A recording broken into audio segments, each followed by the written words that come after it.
حضور صلی اللہ تعالیٰ علیہ وسلم کے پیچھے نماز پڑھتے تھے اور صبح فجر کی نماز میں بہت جلدی بھاگ کر چلے جاتے تھے، سلام پھیرتے ہی نکل جاتے۔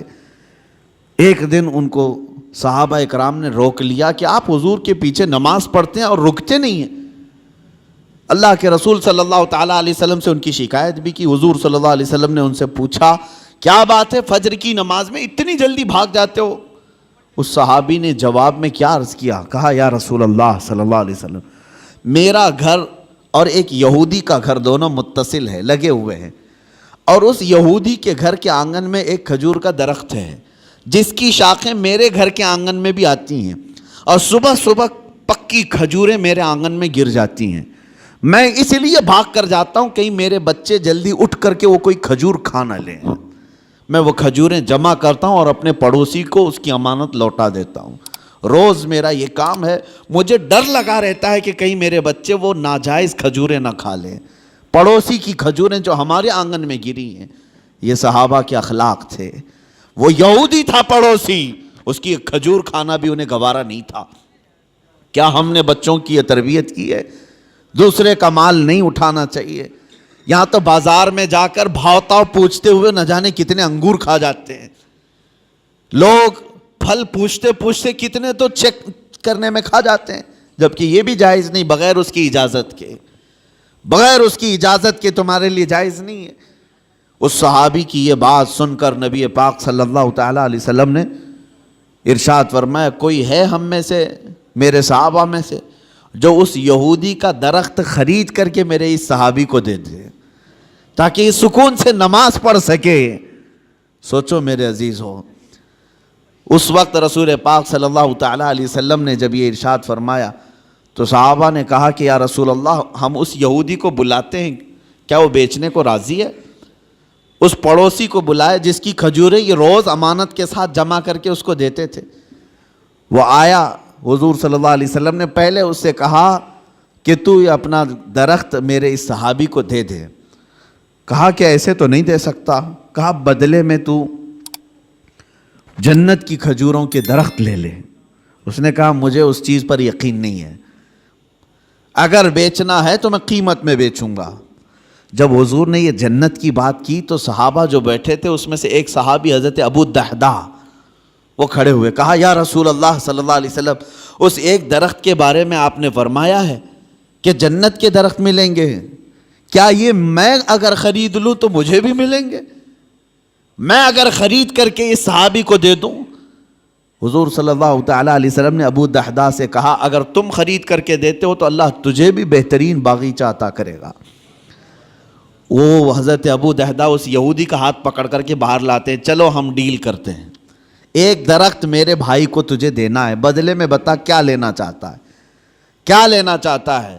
وہ مانتا نہیں تھا۔ حضرت ابو دحدہ کون صحابی ہیں میں آپ کو بتا دوں، اوالی مدینہ، مدینہ کا ایک علاقہ جہاں آج بھی اوالی اس کو کہتے ہیں، مسجد قباء کے قریب، وہاں کی کھجوریں دنیا کی سب سے بہترین کھجوریں مانی جاتی، اوالی مدینہ دنیا کی سب سے بہترین کھجوریں، مدینے میں بھی اوالی مدینہ کی کھجوریں سب سے اعلیٰ، اور اوالی مدینہ میں سب سے حسین و جمیل کسی کا باغیچہ تھا تو حضرت ابو دحدہ کا تھا۔ بہترین گھر بھی تھا اس باغیچے کے اندر اور بہترین خوبصورت باغیچہ جس میں نہر بھی تھی۔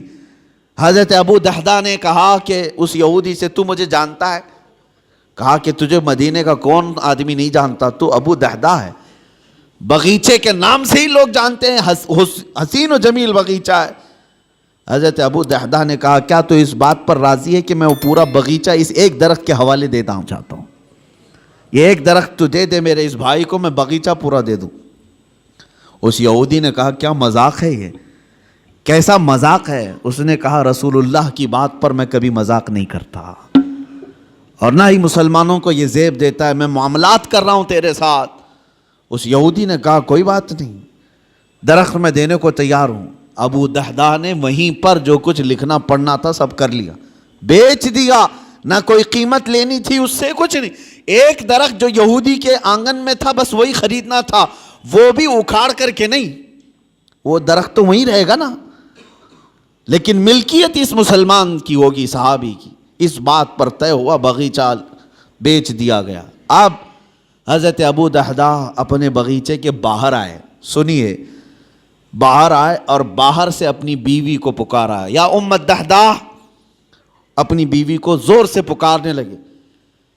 تو ان کی بیوی اندر باغیچے کے اندر اپنے حسین و جمیل گھر میں تھی، وہاں سے آواز سن کر کے کہتی ہیں، کیا بات ہے کہ تم اندر نہیں آتے، باغیچے کے باہر سے مجھے آواز دے رہے ہو؟ ابو دحدہ نے کہا، میں نے باغیچہ بیچ دیا، تو بھی باہر آ جا۔ عورتیں تو عورتیں ہوتی ہیں، لیکن وہ کمال کی عورتیں تھیں۔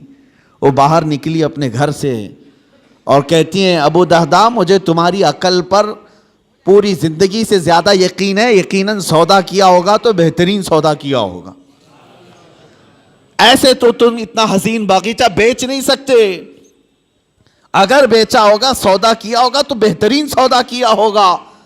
وہ گھر سے اسی وقت نکل آئی۔ ابو دحدہ گھر باغیچے میں بھی نہیں گئے، گھر میں بھی نہیں گئے۔ یہودی سے کہا، آج سے تیرا ہے یہ باغیچہ۔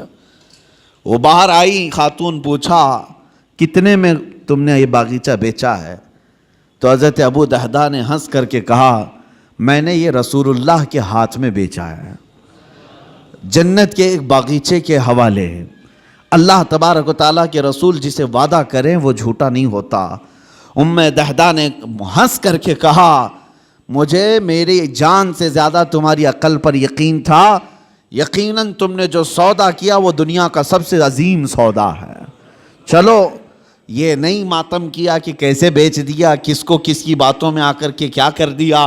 وہ خاتون بھی صحابیہ تھیں، رسول پاک صلی اللہ علیہ وسلم پر ایمان رکھتی۔ تو باہر آئے یہ دونوں لوگ۔ اب سنیے، وہ یہودی جو ہے رات کو اپنی بیوی کے پاس آتا ہے اور ہنستا ہے۔ مسلمانوں سے بڑا بیوقوف میں نے کسی کو دیکھا نہیں۔